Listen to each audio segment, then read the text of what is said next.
All right, thank you for the introduction, Kyla, and thanks to everyone for joining me today. I know everyone is super busy, but it means the world that you're willing to come out and have a listen and look at all of the things I've done this past summer. Um, so let's get right into it. Excuse me. For a little bit more information about me, I'm currently pursuing my master's degree at Imperial College London in the UK in computational science and engineering. But I want to start my story a little bit earlier than that. I had a weird upbringing. I grew up in many, many different places, four different continents actually. And across all of those different places, I noticed the world is very, very diverse in climates and the different ecologies that exist. And that is something that has always fascinated me as a child. And as I grew up and when it became time to apply to colleges, it motivated me to pursue a bachelor's degree in atmospheric science, atmospheric and oceanic sciences from McGill University in Montreal. But really, the Earth and its systems and the ecosystem in general is a lifelong passion of mine. I love interacting with it, I love studying it, and I love telling other people about it. Um, after my, excuse me, let me mute that as well.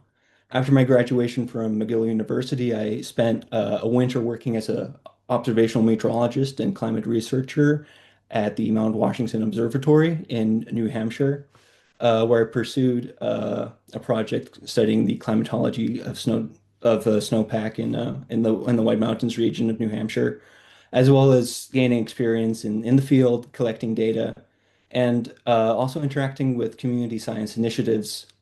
In that part of the country, there's the Appalachian Mountain Club, this community-oriented organization. Sorry, I'm getting distracted by my video over here. This community-centered organization that does a lot of outreach programs, and I found myself engaging with it very positively. It's something I grew very passionate about. And so, as Kyla mentioned, I've been coming to Michigan for a number of years now. My partner is originally from Northern Michigan, and over the past 7 years, we've spent pretty much every summer and many of the our Christmas breaks in Northern Michigan. And it's a place I've absolutely fallen in love with, from the beauty of the Great Lakes and the many inland lakes, the wonderful forests and many streams. It's an incredible ecosystem to get to know, and it's a region I very much enjoy coming to. And the more time that I'm spending there, engaging the center pictures from the Grass River Natural Area where we did some stream sampling, engaging with the area more and more. Yeah, it's a place I fell in love with, and I know many people do. And one of the things Michigan is most proud of is its water, and rightfully so. It's the water winter wonderland for a reason. And that's beyond just the Great Lakes. It's many, many of the beautiful inland lakes, serving opportunities for leisure, recreation, fishing, and also serve a very strong and important ecological role. It's one of the largest and most important natural resources for fresh water in the country, but in the world in general. Uh, and as I mentioned, for recreation fishing, Michigan has the largest state fishing subreddit and online forum in the country, and it's really a hub in that regard. And so, understanding and preserving these inland lakes is really just a crucial concern, and we want to make sure to do this right. From a scientific perspective as well, Michigan universities are studying the inland lakes more and more. Great Lakes are widely understood to be very important ecosystems. More and more attention is really turning to these inland lakes. And that brings us really to the project that I worked on. Um, Inland lakes are closed systems and they're very small, and that makes them very susceptible to aquatic invasive species. For the Great Lakes, we're very familiar now with the damage caused by quagga mussels and zebra mussels, as well as a whole plethora of other aquatic invasive species. But these species also pose a critical risk to inland lakes as well. And given that they're smaller, the competition for light and food resources is immediately more apparent. And so ecosystem collapse for inland lakes can actually happen very quickly.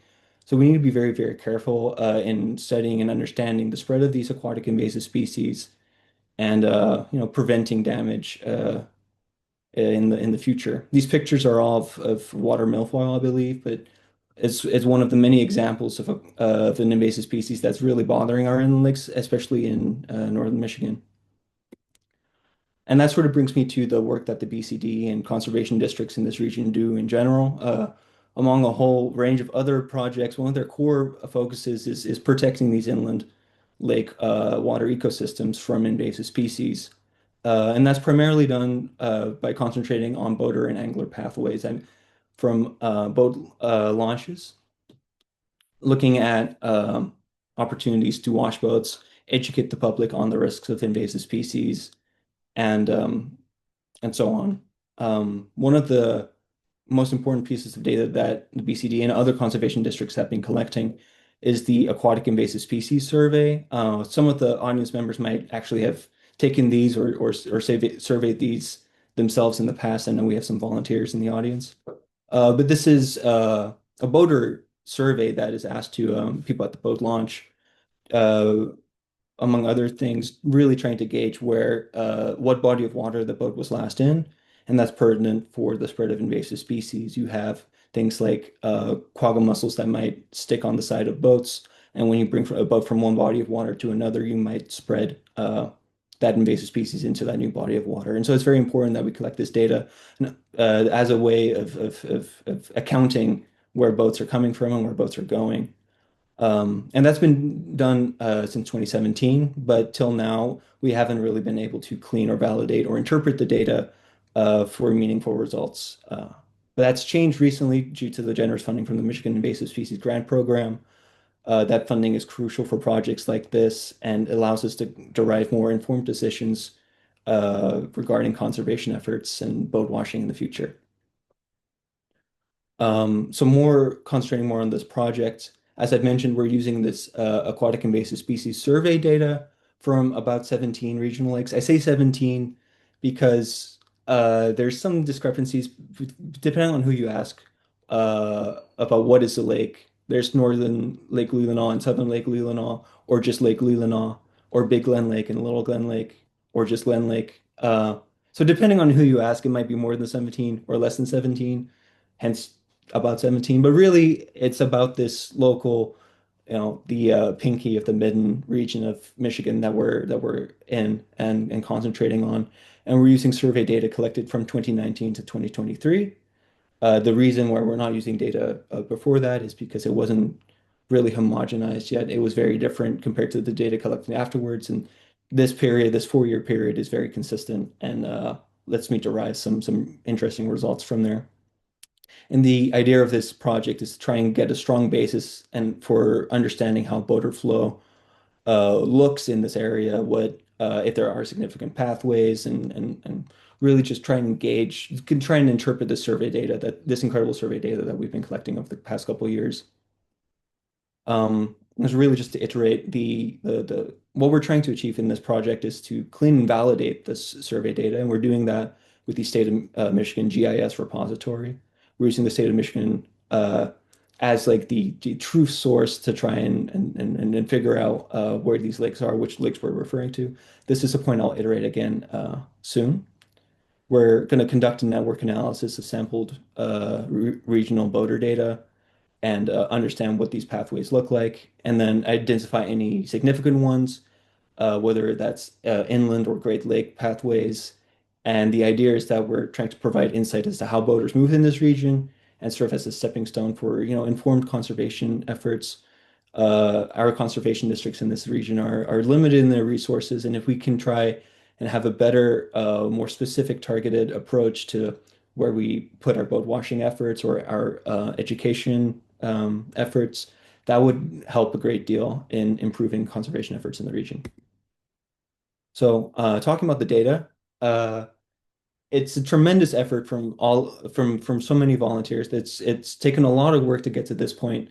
Um, but that being said, there were some inconsistencies with how the data was collected, namely how we're referring to place names, and that makes it harder to interpret results from that. And this is one of the two main things that this project accomplished. It was the homogenization of this data set, needing to refine that data so all the naming conventions were consistent and we knew what body of water we were referring to and when.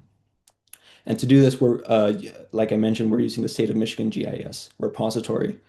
And to sort of illustrate what I mean with inconsistencies, I have the snapshot of the data set on the right here. And in my green highlights, there's instances of Grand Rapids area or Detroit River abbreviated to DDW, Lake Michigan abbreviated to Lake MI, Grand Traverse Bay being abbreviated to GT Bay, and so on and so forth. There's also some confusion about what lake a boater was referring to when they were last visiting. Canada Lake, question mark, or some typos. Spider Lake without an E. There were also inconsistencies with when the boat was last used, whether that was in brackets at the end of the lake, at the end of the lake name, sort of at the top here with today or 1 day ago. Sometimes there wasn't any mention of when the boat was last in the water. Sometimes it was given as a date. This is all pre-processing that we have to do to sort of homogenize this data set so it's workable from a computational point of view. More about this truth data set that I'm talking about. So the state of Michigan has a GIS service that accounts all of its bodies of water in the state, and that's 60,000 geometries. So that's lakes, ponds, rivers, streams, anything, any body of water that exists in the state of Michigan. The state of Michigan will have a geometry for it in this repository.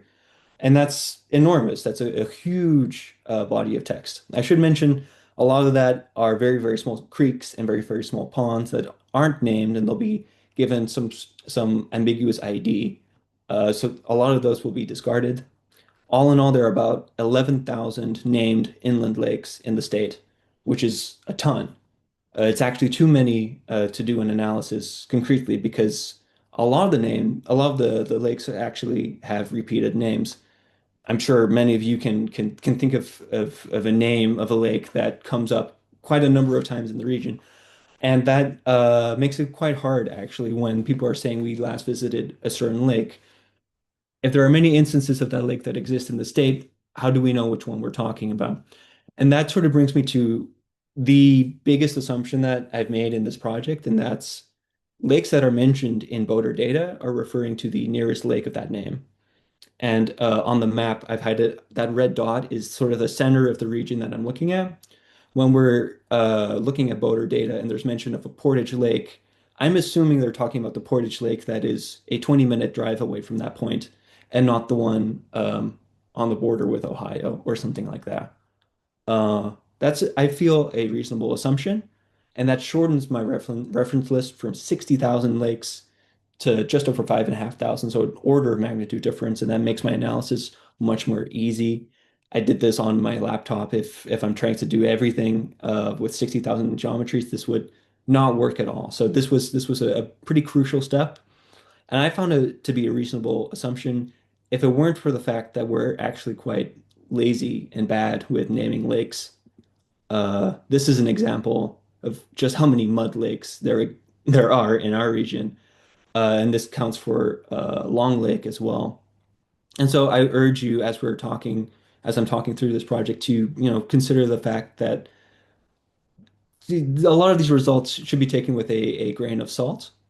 In the vast majority of cases, the body of water that people mention in the boater data are well-known lakes and bodies of water. For example, Manistee Lake, uh, and so on. So the Detroit River, and so on and so forth. Lake Huron, for example. But there were some cases, some odd lakes that might be referring to their small regional lake that I can't necessarily account for, and that makes things a lot harder. Um, yeah, and then there's also some more investigative work that I'll mention later, but in some specific cases like Long Lake, I can do some more investigative work looking at what county they were in when they were asked that question. And they're probably referring, if it's in Benzie County, they're probably referring to the one close by Crystal Lake, versus in Grand Traverse County, they're probably talking about Long Lake, in Grand Traverse County, and so on and so forth. So it's not, the end all and be all, but this is the general approach that I took. And then to address these inconsistencies that I mentioned, the abbreviations of GT Bay, etc., I've I've had to do something called fuzzy matching. It's a funny name, but it's actually the it's a known concept in computer science. But the core reason why we have to do something like this is because computers don't interpret text the way we do. We can read and we can, in the context of what we're reading, sort of infer what we mean by that. Spider Lake without an E, we probably know it's referring to Spider Lake with an E, for example. But computers can't do that, and so we have to do some encoding. And I have a table to illustrate what I mean by that. It's going to get a little bit technical, so I hope I don't lose too many members of the audience, but it shouldn't be too bad. We can encode basically our whole entire alphabet and have words sort of just fill in what letters appear in that word in that encoding. For example, bed, we can encode B, E, B, D, and E. I see, I forgot the E. Or deed, and those encodings would result in vectors. Essentially, these columns of the words can be interpreted as vectors, and we can compare those vectors to see sort of interpret how similar words are, as I can sort of illustrate in this diagram. So when we do this encoding, we have this vector representation of words, and then we can compare the direction that they point in when we're plotting them. And for example, I'm taking an example of burr, where we're probably meaning to write bear, but we've forgotten an A. We can plot our vectors, and because burr and bear are similar enough, our encoding will have vectors that point in similar directions. And when we sort of calculate the angle between burr and bear, that angle will be smaller than the angle between burr and Leelanau or burr and crystal. And so we can make a statistical argument from that in saying burr probably is referring to bear. And then when that's within a specified tolerance, we can correct burr to be bear. And we can do that for our whole entire data set. And when we can do that for letters in a word, we can also do that for words in a phrase. So when we're dealing with data surrounding bodies of water, we can have bay and lake and river and pond refer to different directions and have the different phrases that we're looking at sort of point us in the right direction of what we're referring to. So in the example I mentioned earlier, GT Bay, Grand Traverse Bay, being abbreviated in that way, the fact that bay exists in that phrase, we already know about what direction we should be looking at. And the fact that there's a G and the fact that there's a T points us in the direction of Grand Traverse Bay. And we can do that by comparing it to the state of Michigan GIS repository and going through our whole entire data set. And that was really, really successful, actually. Uh, for the 17 sampled lakes, the survey data where we're getting from, all of them were matched correctly, and we would sure hope so. And then for all of the lakes mentioned in the data, 109 of the 130 that were mentioned were matched confidently with lakes in Michigan, which is an incredible result. The 21 that weren't, 10 of them were lake names it couldn't find a match for, and 11 of them were some variation of the boat was new or the boat was in the water for the first time, or it wasn't referring to a lake, it was some other reason that they gave. And so 84% of all the lakes mentioned in the data, we were able to match confidently with a GIS reference lake. And that's already an incredible result. It contextualizes all of the survey data that we've collected and makes us very confident about what bodies of water we're looking for, with the caveat of the assumption that I mentioned before. But even with this, there's some more investigative work that I have to do to validate this data set. It's all well and good to say that it's matched, but I also have to double check and do my due diligence to make sure things have gone correctly. So I want to go back to this Canada lake example that I mentioned earlier. In this case, it would be pretty reasonable to maybe this is not referring to a lake in Michigan, it's referring to a Canadian tourist visiting from Canada and bringing their boat over and going into the lake. To give an example of this investigative work that I've been doing, I can look at the entry for that day and see all of the license plates of cars that have visited that boat launch, and saw that there were no Canadian license plates. There were only Michigan plates. And so the odds of it being a Canadian visitor should be lower. And I can do some more digging and find that there's a municipality outside of Grand Rapids called Canadian Lakes, which have a lot of beach houses or have a lot of houses on the water and a high rate of boat ownership. And that makes me more confident that when I'm looking at the encodings and the result of this fuzzy matching, when it's matching to Canadian lakes, I'm more confident that that's gone correctly. And I try to iterate through as many cases as I can to try and validate that not only am I applying fuzzy matching on the data set, but it's also being applied correctly and successfully. Once that's been done, now we have a data set of survey data that's been validated and is referring to lakes that I know where they are, what the location is, and what that geometry looks like. I can do something called a social network analysis. And this is taking something from how Google search works. The idea is everything is an interconnected web, but some connections are stronger than others. And so when we're looking at a specific node, looking at its more that its stronger, more important connections should be, the first step, and then looking at the secondary connections after the fact. We can do this for this lake data that we've collected from surveys as well, where the nodes are the individual lakes, and we have lines connecting them, showing the pathways of boater movement between them. And then we can evolve that with the thickness of the line, illustrating how frequent that connection occurs, and then maybe some direction vector to show which way the boaters are flowing, so to speak. And then because we're mapping, we can also plot this on a map and have it look amazing. So let's get into some results of this. For sort of just a baseline results, looking at all of the connections mentioned in the data, this is a huge interconnected web. But what we notice is that visitors come from all over, mostly from downstates in terms of sheer quantity, but none of the downstate visitors or almost none of the visitors downstate are recurring. They only occur once in 4 years of data from each lake. And so we can't really establish these as pathways for the spread of AIS because they've only occurred once in 4 years of data. But there is a risk of, introduction of aquatic invasive species from this. If visitors from the Detroit River haven't cleaned their boat properly, whatever aquatic invasive species exist in the Detroit River might be carried over, but only that one time. This is not an established pathway. What we also see, and perhaps unsurprisingly, is that more recurring networks are localized.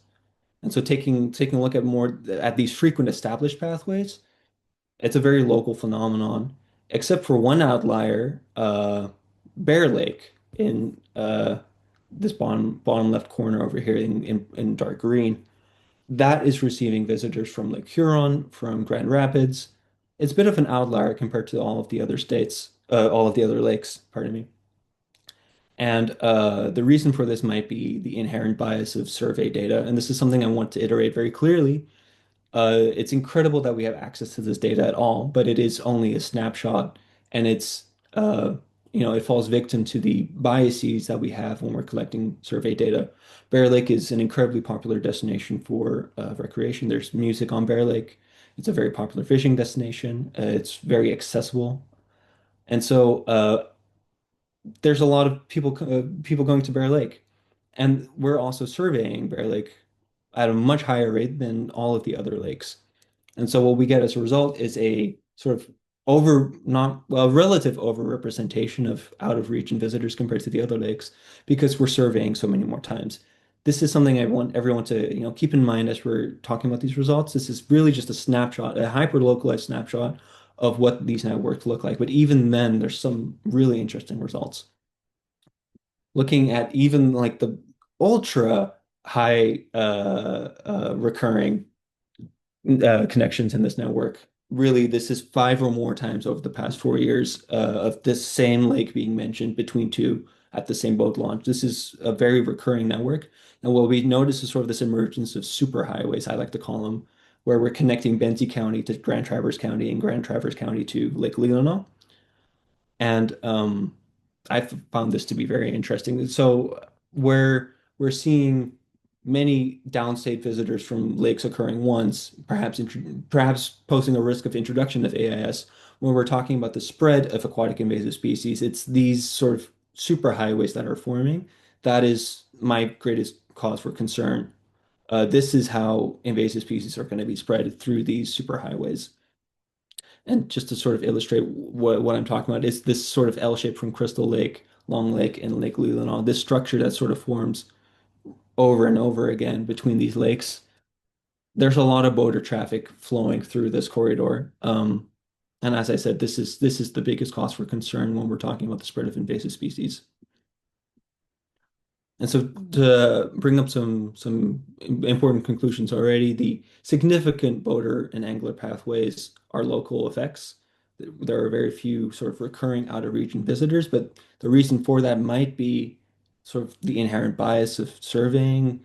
We have at 4 years of data is not enough time to really be all too confident about what networks exist and which ones don't. We need to collect more data. And to illustrate that, Bear Lake was very popular, and that's because compared to the other lakes in this sort of project, Bear Lake was sampled at a much higher rate. And then we've also found some significant corridors, some super highways that I like to call them, mostly from Betsy Lake and Crystal Lake to through Long Lake and Lake Leelanau, and vice versa, as well as from Grand Traverse Bay to Long Lake and Lake Leelanau. This also sort of makes Long Lake seem almost like a super spreader, where it's receiving boaters from both Benzie County as well as Grand Traverse County, and sort of serving as a vector for the spread of invasive species to other places. And then I want to talk more about the implications of what these results mean. So even though it's, as I've mentioned several times already, the data set is limited. It's only a snapshot. Even then, there are some really, really, really apparent network forming these superhighways that I've mentioned. The connection of Bear Lake with Lake Huron and Grand Rapids that I've mentioned. This illustrates a huge need for the continued boat wash efforts that the Benzie Conservation District does, as well as all of the conservation districts in the region. Boat washing is incredibly important, as well as public education, because what we're noticing is that while they might be introduced from downstate visitors, they are going to be spread locally. And so local cooperation and local education is incredibly necessary if we're talking about slowing the spread of aquatic invasive species. And so this is why the work of the Benzie Conservation District and conservation districts in general is so important. And then I want to talk a little bit more about future work. This project really took a deep dive into the survey data for the first time. We're now interested in trying to merge this with the invasive species data that we have collected over the past couple of years as well. The idea is that if we have an idea of where invasive species exist, which types there are, and sort of correlate that with these networks that we've evaluated, we can model and assess the risk of species spread and which species in particular and where. And that will give much more informed, that will allow for much more informed decisions regarding conservation efforts and yeah, really improve the efforts of the BCD in general. I want to go over here. This is a product that I made using a software package called Folium, but it illustrates the same networks that we've been talking about. Also, sort of illustrating the directionality of it. And you see this superhighway forming that I've mentioned before, where these lakes in Grand Traverse County are very connected to the lakes in Benzie County, Crystal Lake, and over in Frankfort, Betsy Lake. Excuse me. It gets jittery when I zoom in. I'm so sorry. Betsy Lake in Frankfort, especially as well. There's a very large volume of boaters moving into Long Lake there, and then from Long Lake up to Lake Leelanau. Um, this is just to reiterate again, this is significant to the spread of aquatic invasive species. We also see some lakes fall greater victim than others. Glen Lake and Bear Lake are receiving such a huge number of boaters from so many different places, while Long Lake also sends boaters in a bunch of different directions. And that gives us a lot of interesting insights to the dynamics of what these boaters are doing and where they're going.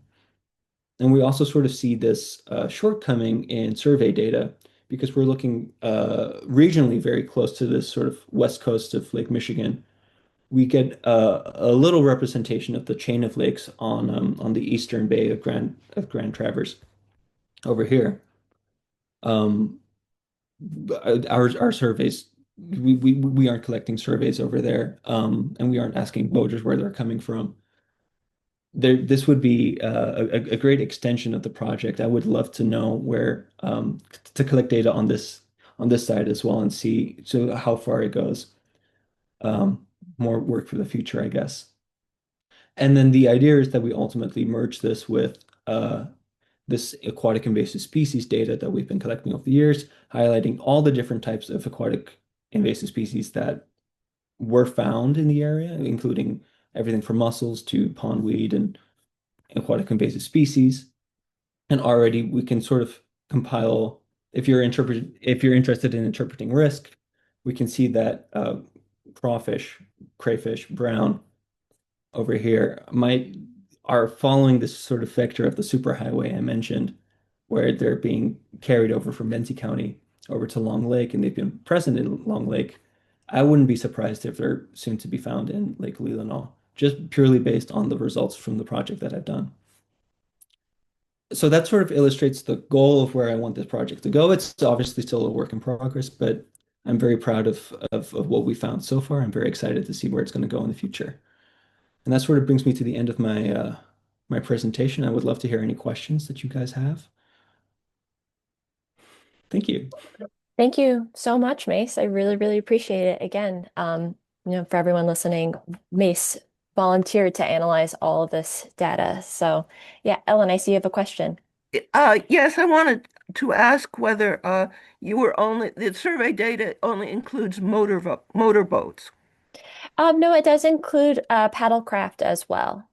Thank you. It includes any data that the Conservation District collected at different events. So I know, like, for example, up in Glen Lake, we always collect information from paddlecraft users who are participating in the M22 challenge. Um, so that's a good example. Yeah. It's also worth mentioning that the survey is largely voluntary. Well, it is voluntary at boat launches, and so we're sort of dependent on people giving answers when they want to, and uh, a lot of anglers like to keep their fishing spots secret, and so they aren't less inclined to answer questions when you're surveying and stuff like this. So that's sort of another. This is just inherent to working with survey data. It's unfortunate, but there's no way around it. When we're talking about results, always keep a grain of salt when we're looking at this and think about how different the true picture might be or how much bigger the true picture might be. Mace, you touched on this a little bit during the presentation, for some of those unique lakes that you couldn't necessarily match, the ones that fall out of that 84%. Um, do you think that, I know that you did some, checking yourself, like the example you gave of the Canadian lakes, but do you think it's reasonable to assume that some of those could just be from out of state? Absolutely. And the way it's set up now, there's no way of knowing. I looked into because in the survey data, there's also a record of license plates or maybe some other location data to try and corroborate the story of when we're talking about a specific lake, it might be a super famous lake outside of the state of Michigan, visitors from Illinois or Indiana, for example. Um, but that is very, very challenging to do, and you need to have some sort of basis as to why you think that might be the case, and that's very hard to motivate when even the license plate data is not super consistent or very reliable. Off the time, it's only Michigan plates, and that's all of the information I have to go off. I'm going to have to assume it's the Michigan lake. But definitely that is certainly possible and something to keep in mind.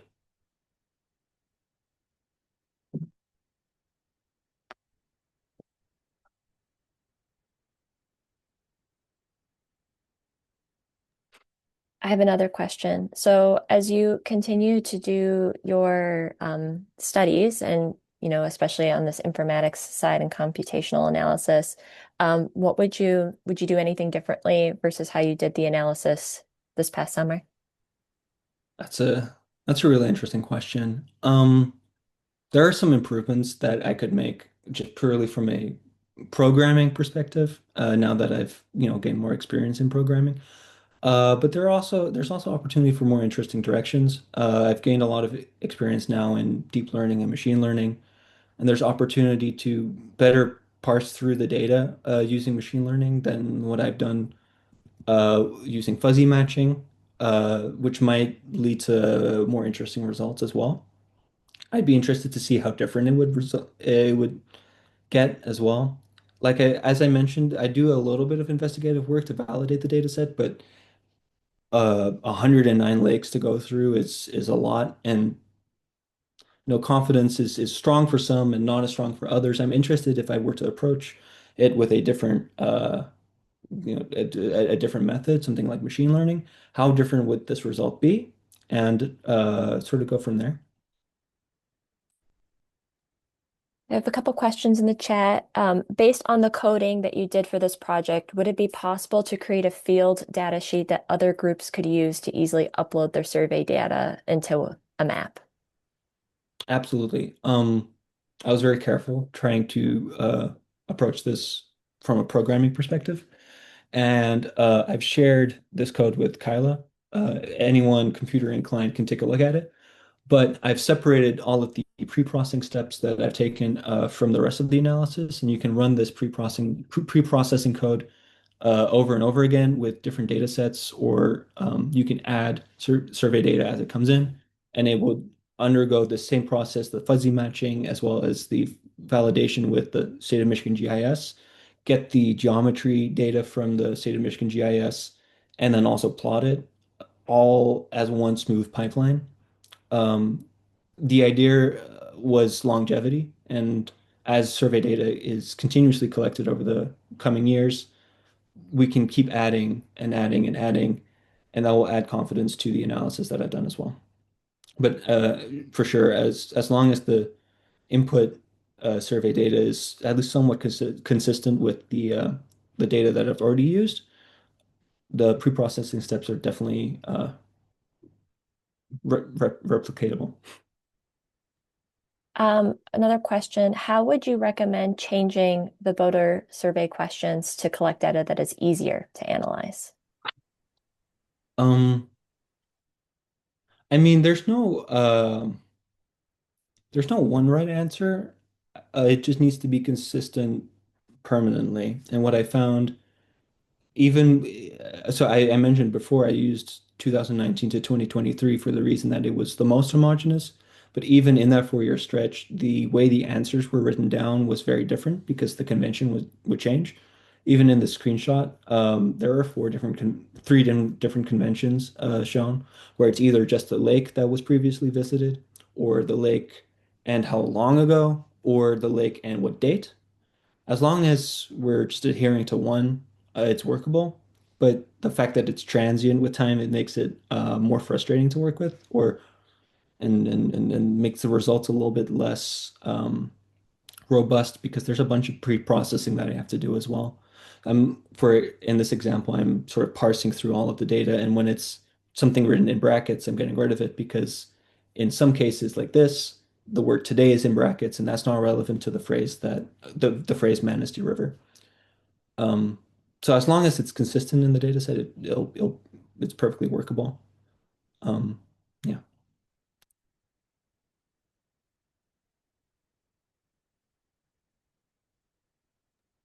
I'm giving people time for the awkward silence to see if any questions pop up. of course.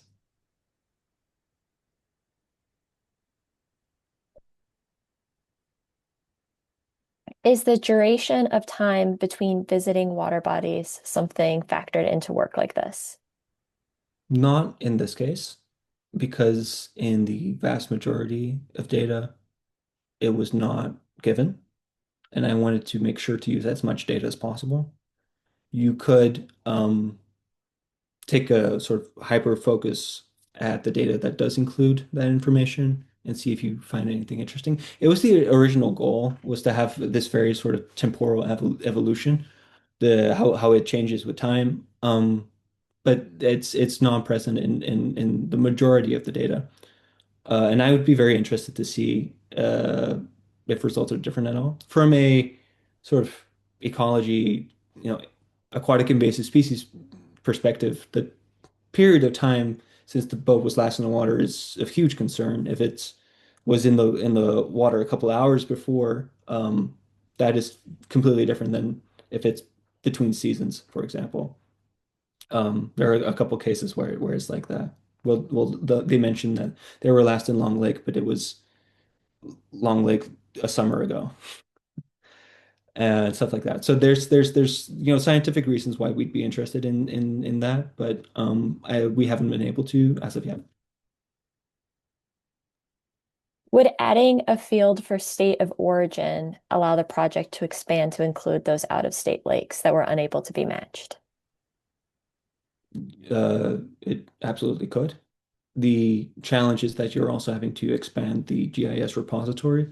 You have to, I mean, there might be a better way of validating the data set with and corroborating that with this sort of registry of recognized lakes that exist and we know where they are. Because it's surprisingly hard to, from a survey answer, know exactly what lake you're talking about. And it would be beautiful to expand that to other states as well. But it's already quite challenging for just the state of Michigan. And so there's you might gain something and you might lose something in terms of the how reliably you're able to validate the data set. And I'd be interested in pursuing that in the future.